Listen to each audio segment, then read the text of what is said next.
Welcome to all of you in this class of Operation Research, in which we are going to start a new topic, that is project evaluation and review technique and critical path method. Both of these techniques, PERT and CPM, are the techniques of the project management. Basically, what is project? Project is the sum total of all these activities which are interrelated to each other, which are performed to complete a particular task or particular project. So, program evaluation and review technique or project evaluation and review technique is a basically technique in which we follow a step-by-step procedure. First, to identify what are the various kind of activities which are necessary to perform a particular project or complete a particular project. What is their relationship? And then we prepare a network of sequence, signifying the sequence of the activities which are performed to complete the project. Their time is estimated, their interdependence is determinant, that is their precedence relationship is established. And after that, we arrive at the various kind of time estimates which are necessary to perform the activities. And then we remove the redundant activities, we remove the activities which are not necessaries, and finally we arrive at the conclusion that at what time this project will be completed. So in this way, we evaluate the various kind of activities which are performed to complete a project, and after that we see what kind of activities are necessary, what are not necessary, what is their precedence relationship. So in this way, we evaluate the each and every activities, because every activity which is performed to complete a project basically consume time and resources. If there are unnecessary activities, that will waste your time and resources and project will be delayed. So program evaluation and review technique or project evaluation or review technique is basically methodology or step-by-step procedure in which we perform these kind of evaluate all these kind of necessary activities and find out and try to save the resources and find out the time which is required to complete the project. Similarly, critical path method, in this methodology we'll find out what are the various activities which are critical to completion of the project. These are the basically activities which takes the longest time and without which these project cannot be completed. So we identify the critical path and find out the path which is the longest path on the network. So today we will be discussing all these things: what kind of methodology is followed, what kind of sequence of activities are performed, what are the step-by-step procedure which is necessary for doing all these kind of activities in the project. So let me share with you my screen, which is regarding the project evaluation.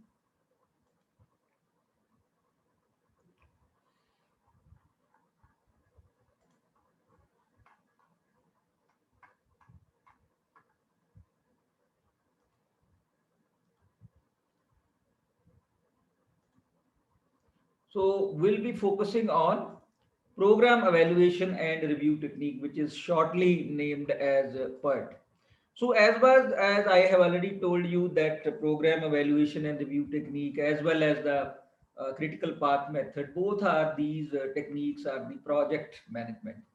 And these techniques are used for project analysis, because we have to find out what are the various kind of activities, what is their work breakdown structure, what is their interrelationship, and how much time is consumed in performing any kind of activity, and what are the various critical activities which takes the longest time. So project analysis is basically a technique of planning, scheduling, and controlling the project by drawing the network diagram of different activities to be performed for completing the project. So in this technique, we first plan how the things will move on, what will be the sequence of activities which will be performed. So mean identifying the various activities, then establishing their precedence relationship, and then scheduling the project. And basic purpose of doing planning and scheduling is to control the project cost by drawing a network of the diagram. of different activities to be performed to complete the project. So basically, the PERT and CPM is a method of planning and controlling projects by recording their interdependence or interrelationship in a diagrammatic way, which helps in solving the fundamental problems of the management. So when we are absolutely in the black and white, and it is a pictorial representation of the sequence of the activities in the form of the network diagram is available, and you are in a position to draw their precedence relationship or the interdependence, or you are in a position to calculate the time estimate of each and every activities, when the project first activity will be start, what will be the second activity, what will be the successor activities and final activity, and then what is their time. When you are in a position to schedule everything, and you are in a position to present in a diagrammatic way, it will help in solving the fundamental problems of the management, that is to ensure the completion of the project on time. And secondly, it will also help to cut down the costs, and by removing those all costs which are unnecessary and which consume time and resources but do not help to complete the project. So in this way, the PERT and CPM is a technique of project analysis, planning, scheduling, and controlling the projects by drawing the network diagram of different activities to be performed for completing the project. Now the question before us is, what is project?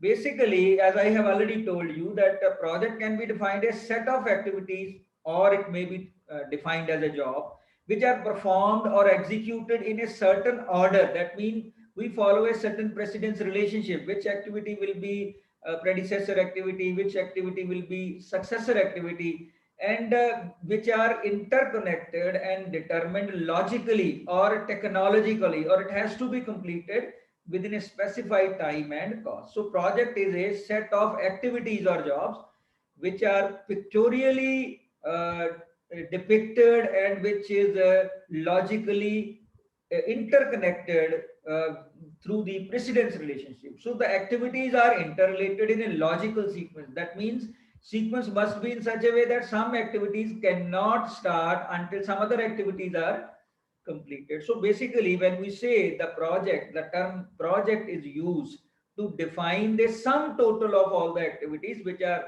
performed or executed, and which are interconnected logically to complete a particular project. So that is called a sum total of activities. So in this, this is one thing. Second thing is, what is network? We have used the term that we draw a logical network of different activities. Basically, a network is a set of nodes connected by edges where something flows along the edges.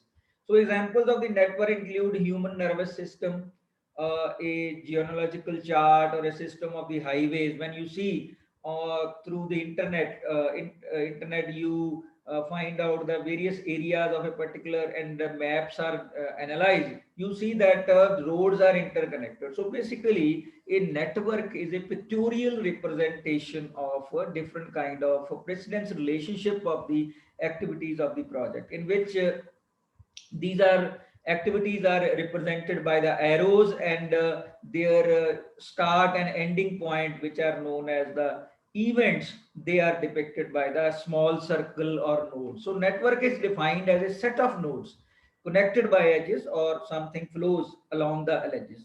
So when we do practically, it will be more clear to all of you.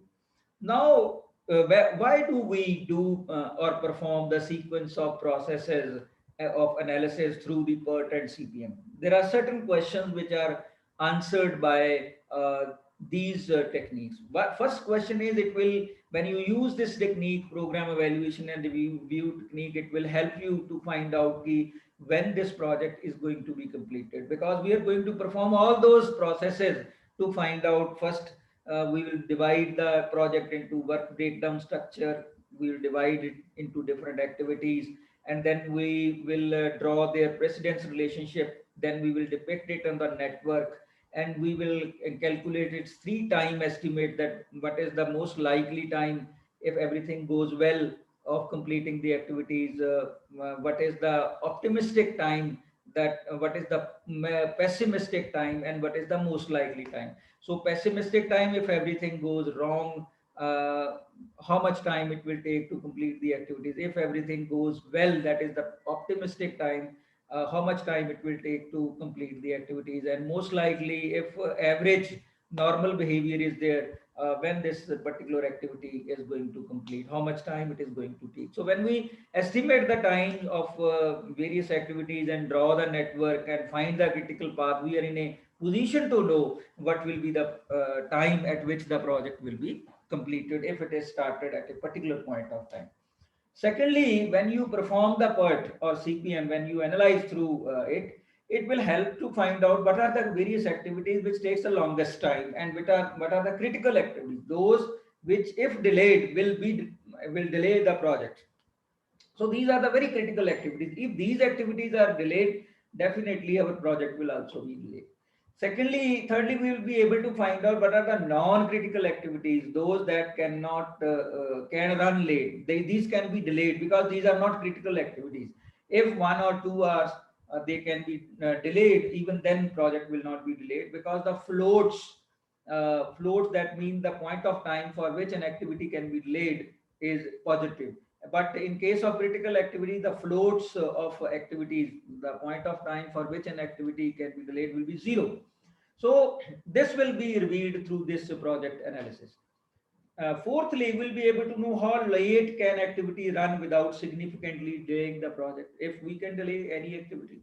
And how can resources be concentrated to speed up the project completion? Because if we want to know that if the project is going to complete in 15 days, if we want to complete it in 13 days or 12 days, how much resources should be concentrated so that these activities can be completed fastly and these project can be completed on the scheduled date or the required date. So if we analyze the above, we can divide the process of PERT and CPM techniques in the following 6 basic steps. This is also known as the methodology of the PERT and CPM. So first point of time, first activity or the first step which we will take to initiate the project evaluation or program evaluation and review technique is to define the project and all its significant activities. And this process is known as work breakdown structure. So when we say that work breakdown structure means dividing the project into different activities. This is the first step which we will take. Secondly, once you have a work breakdown structure in your hand, that means you have listed down all the activities which are necessary to be performed. After that, you will determine the relationship among these activities. That is known as precedence relationship. Precedence relationship means defining what are the predecessor activities, what are the successor activities, what are the concurrent activities. Predecessor activities mean those activities which needs to be performed first before the start of the another activity. Successor activity mean which will be started after the predecessor activities. And concurrent activities are those activities which can be started simultaneously. So second step of PERT and CPM will be to determine the precedence relationship among the different activities. Third step which is followed is to estimate the time needed to complete each activity. As I have already said, once we have defined that these are the activities, once we have defined that this is the precedence relationship which is required to be followed for preparing the network diagram, then we will estimate the time estimate for each activity. For each activity, there are 3 types of time, as I have already told. First kind of time is the optimistic time. If everything goes well, how much time an activity is going to take to be accomplished. Second type of time is the pessimistic time. If everything goes wrong, how much time an activity is going to take to complete it. And third is the most likely time, the time which is the normal behavior, that nothing is much wrong, nothing is everything right. So in that situation, how much time it is going to take. So in third step, we will estimate all these time, most likely time, pessimistic time, and optimistic time. Then once we have identified all the activities, we have estimated the time, then we will make a pictorial representation of for drawing the network of sequence of activities which are we are going to perform. So this is the pictorial representation. that is connecting all the activities and labeling it with the time estimates. So this precedence relationship of the activities is represented in the network diagram, in which activities are shown by an arrow which will flow from the left to right. And secondly, the starting and ending point of each activity will be represented by small circle, or which are known as the nodes. And these will signify the start and end point of an activity, which are known as the events. Next, once you have drawn the network for which you need an activities, you need the precedence relationship. And after that, you will compute a longest time path through network, which is take. That is identification of the critical path. And because when you will create the diagram, network diagram, you will find there are a number of paths, and we will, with the help of the time estimate, we will find out the network which is the path which is taking longest time. So that will be our critical path. And all activities which are shown on network diagram are known as critical activities. And we will then use this network to plan, schedule, monitor, and control the project. We'll perform certain things on it. We'll find out the time estimate when the project will be completed. If you want to reduce the time and you want to complete this project early, so then how much the time of the activities can be reduced. If you want to reduce the activity time, then naturally you have to reschedule the commitment of the resources which are going to perform that particular activity. So these are the basic 6 steps which we will be following to complete the program evaluation and review technique and the critical path method. The first step which we are going to follow is dividing the project into various segments or activities which are known as work breakdown structure. So what is the importance of work breakdown structure in an project analysis? If we see our daily routine, it is observed that we construct a work breakdown structure on a constant basis in our life. For example, for every day you have a plan. For every day you have a project. These are the things which needs to be performed.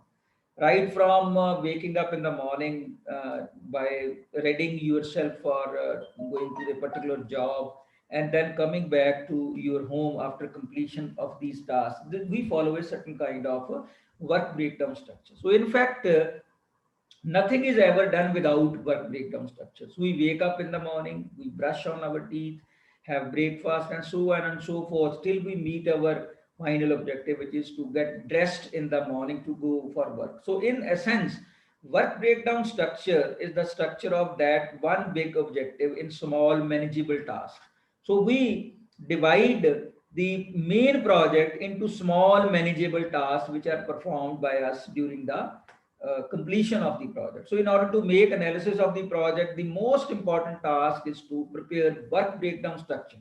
So to identify the various activities involved in the project. So a work breakdown structure is an exhaustive, hierarchical, from general to specific tree structure of the deliverables and tasks that need to be performed to complete a project. So in simple words, if I would like to say that work breakdown structure is basically dividing the total project into different segments, manageable tasks, which are known as activities.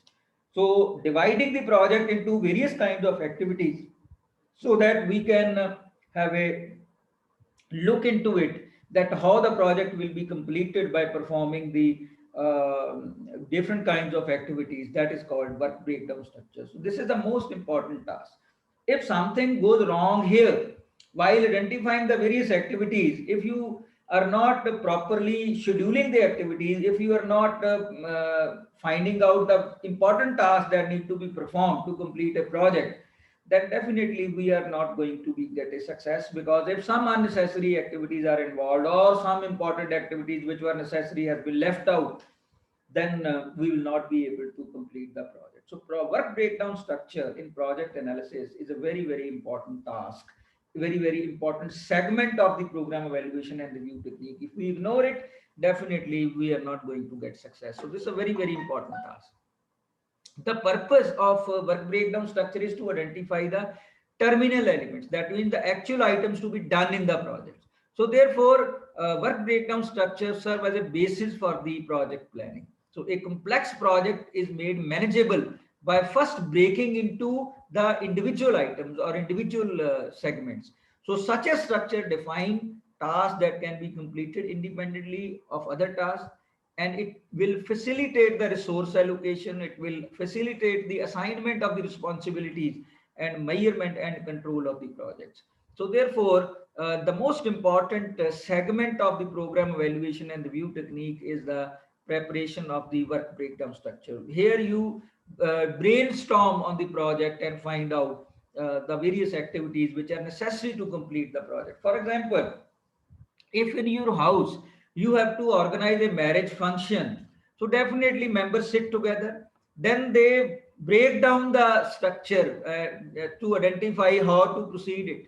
What are the various activities which are necessary to complete this uphill task of solemnizing the marriage at your home? So you identify the various activities, that this is the first activity, this is the second, third, fourth, fifth. What are the various activities which are performed in first hand, and after that other activities are performed? What are the various activities which you can start simultaneously with other activities without delaying the other activity? So these are the things which needs to be defined first. That's why the work breakdown structure is very important. So here I have pictorially represented through a diagram that how work breakdown structure can be prepared. For example, in the beginning we have a project in which we divided it into the main two tasks, task one and task two. And after that, task one is then again subdivided, subtask 1.1, then subtask 1.2. Then again we divide subtask 1.1 is subdivided into work package 1.1.1, then work package 1.1.2, and work package 1.1.3. And similarly, we will be dividing the total structure of the project into various sub activities or activities. So this is called preparation of the work breakdown structure. Now in work breakdown structure, we have defined the various tasks, task one, task two. These are the basically activities that is the that may be defined as a function, that may be defined as a job, that may be defined as a task.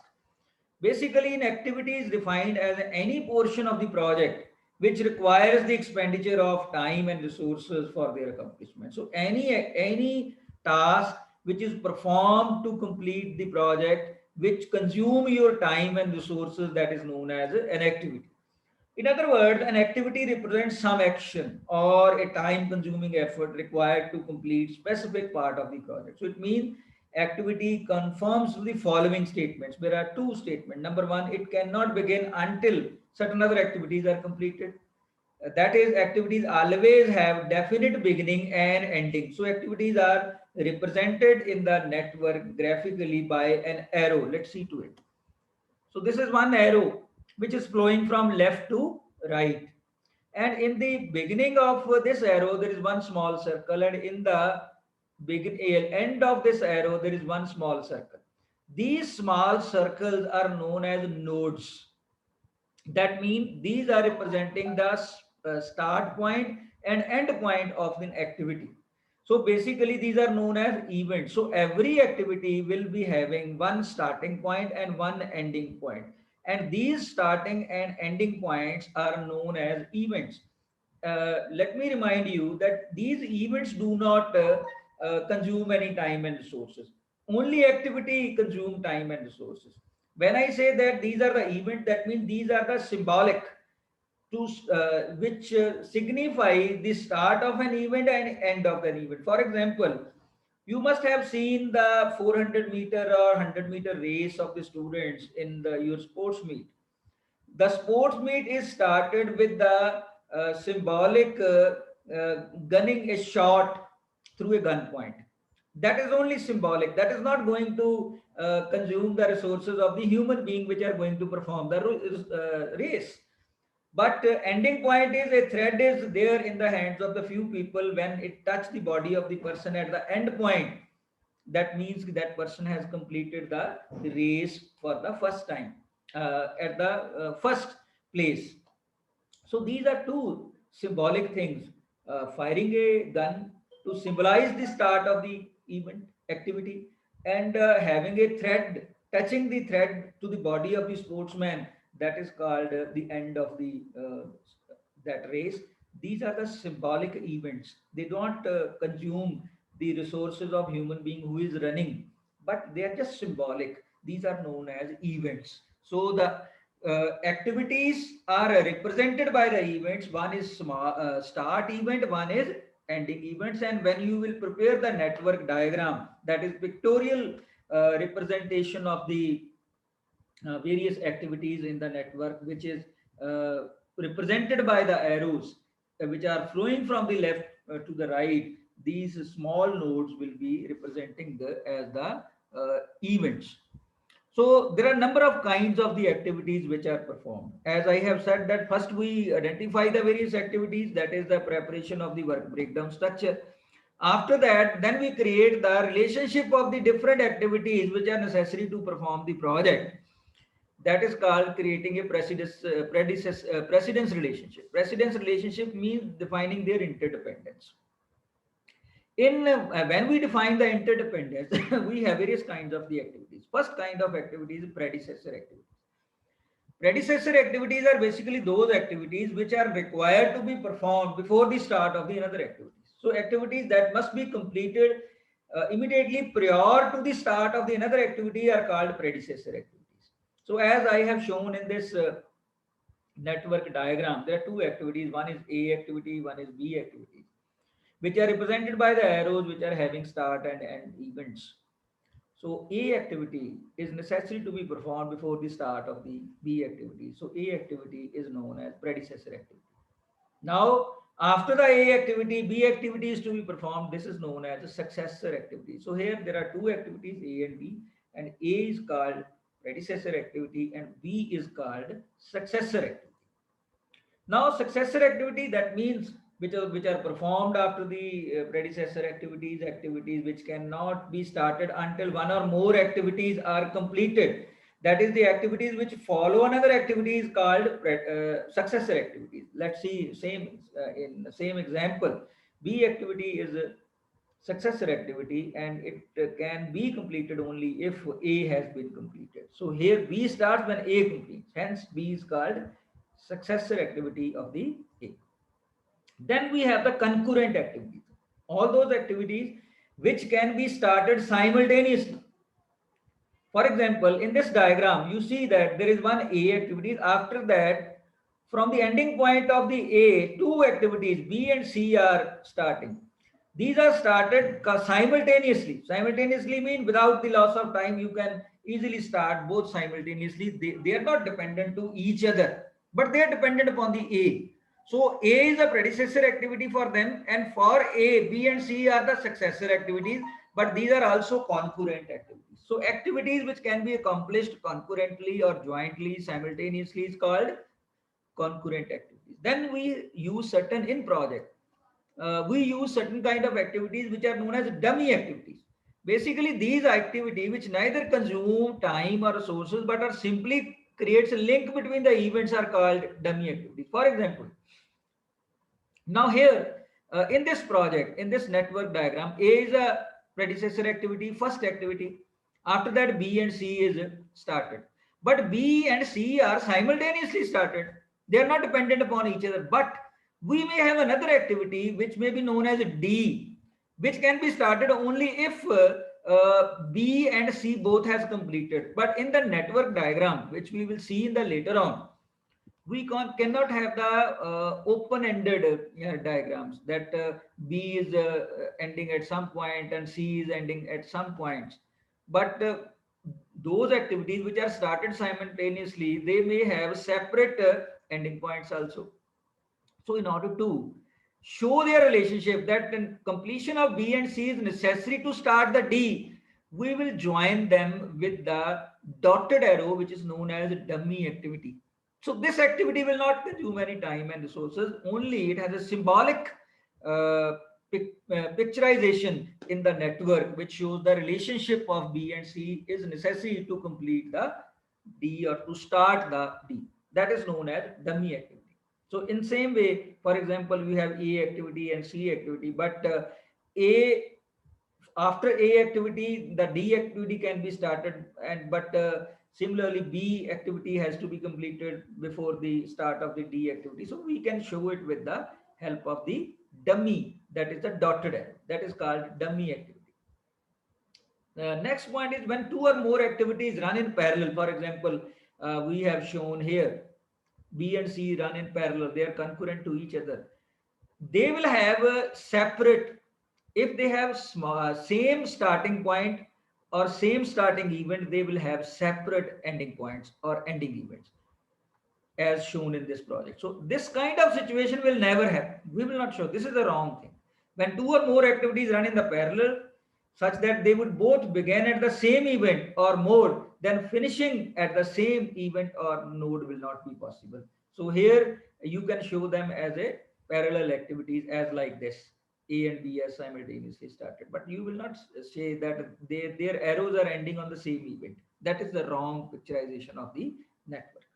In such a case, dummy activity should be introduced both at the end of the event and if we cannot show their relationship for because these are the concurrent activities, the right way of showing it. But if you have to create the relationship between A and B, then you have to create it with the help of the dummy activities. That is the point which we need to take into account while drawing the project network.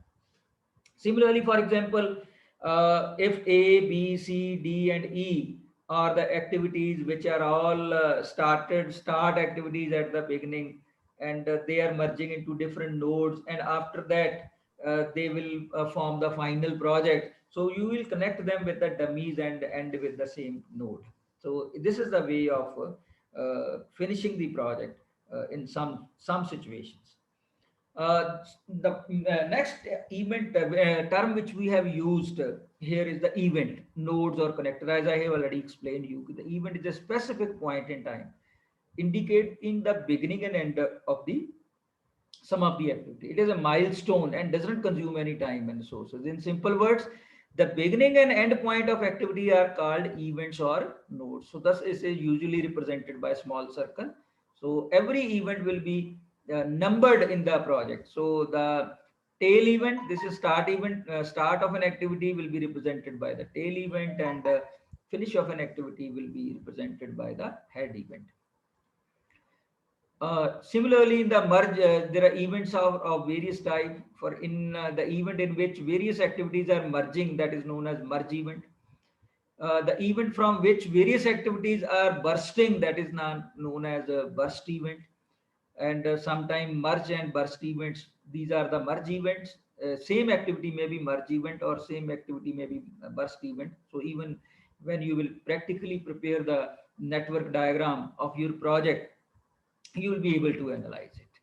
Now, there are certain rules which we have to follow in connection with handling of events and activity of the project network. When you have to prepare the project network, you have to follow certain things. Number one, if an activity is represented by one and only one arrow, that is starting point, its ending point will not be same. That's we have already discussed it. So they will be known as the concurrent activities, and they will be, if need there is a need to join them, then we will be joining them with the dummy activity. Second, the flow of the diagram should always be left to right. It should not be from the right to left in any way. For example, first activity from first event, two activities are bursting, activity this and activity this. After that, then from second, another activity is going on. Third, another activity. Their flow is from left to right. This is the thing which we need to take care. Second, to try to avoid arrows which cross each other. You need not to prepare this kind of situation that 1 to 2 and 1 to 3 and is there, and to show the relationship of the 2 to 4, you are joining like this, that jumping this activity. So these kind of arrows, try to avoid arrows which cross each other. So if you have to prepare like this, you can prepare like this, that you can bring 2 here in the down, and again 2 to 4 relationship can be shown. So avoid crossing of the arrows. The network has only one entry point and one single ending point. So open-ended arrows network cannot be there. So you cannot show, you cannot have this 1 and 2 are starting from the another separate events. If you have to do like this, then it will be wrong. This is the right perspective of preparing the network, that it will start from the same point and it end at the same point. Then an angle between the arrows, because sometimes we try to prepare the network on the paper, but the angle between the arrow we kept it very small. Then it has become complicated to understand from the piece of paper where you have represented it. So angle between the arrow like this, you should not be that immediately here you draw and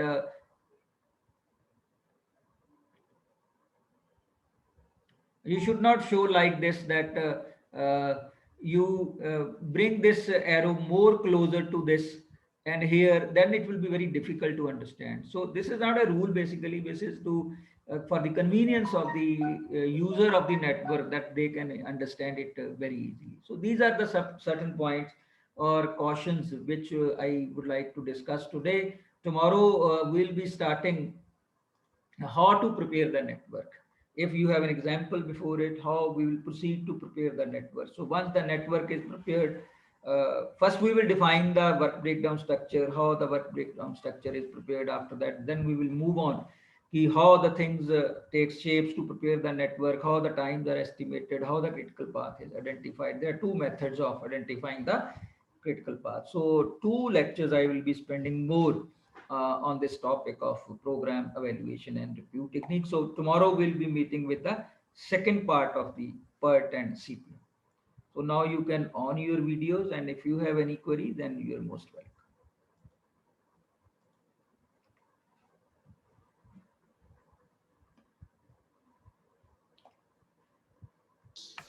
sir, जब हम dummy activity introduce करते हैं तो उसके साथ कोई conditions हैं उसकी? हाँ, there are certain conditions. Dummies should be as minimum as possible. First thing is this: it should not be there that you try to introduce dummy as when as you like to make it more convenient. Number one. Secondly, crossing of the arrows nahi hona chahiye when you introduce dummy. First, try to see that it's a logical diagram. You should not place 1 to 2 at the top if you have to connect it with the activity which is down here. So you can start 1 to 2 from the down. So logically you have to think it. Otherwise, you cannot pen them into certain rules and regulations. It's up to you. Basically, the network diagram is a pictorial representation of the logical or the precedence relationship of the activities. It is nothing. It is not going to affect your project. It is just to understand how the things move on. So if you first thing is you must use minimum dummies, and secondly the dummies should be used logically and should not cross to each other, and it should be identifiable from the network that this is a dummy activity.